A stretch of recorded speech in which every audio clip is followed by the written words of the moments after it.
Si svolge a Favara il primo meeting francescano del Mediterraneo, promosso dall'Ordine Francescano Secolare di Sicilia, dal titolo Connessi per una rigenerazione e coesione sociale sostenibile fraterna.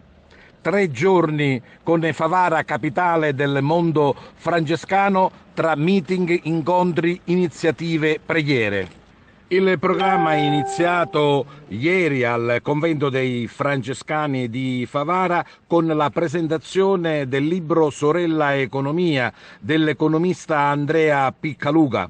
Intenso il programma di oggi, sabato 25, con l'incontro nella sala Timilia del Castello Chiaramonte con padre Gianni Notari, preside della scuola politica a Rube Palermo.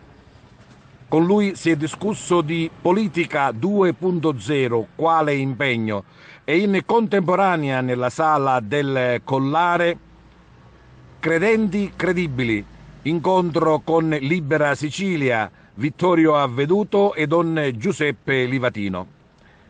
Forum in piazza nel pomeriggio con l'interessante appuntamento alle ore 16, un confronto tra i delegati nazionali dell'Ordine Francescano Secolare del Mediterraneo, con interventi di rappresentanti di Albania, Cipro, Francia, Spagna, Libano, Betlem, Nazareth, Portogallo, Slovenia, Atene e Italia.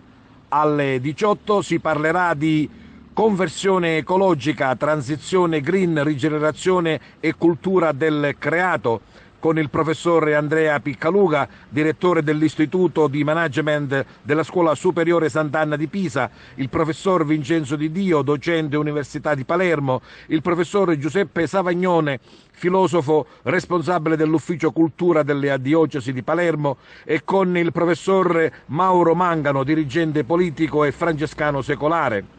In remoto l'intervento di Sua Eminenza il Cardinale Matteo Zuppi, presidente della Conferenza Episcopale Italiana. Il tutto si concluderà domenica con gli incontri programmati per i saluti finali e la celebrazione eucaristica, alla presenza di Sua Eccellenza Monsignor Antonino Raspanti, che sarà animata dal gruppo armonico Incontri, diretto dalla maestra Gabriella Fazzi.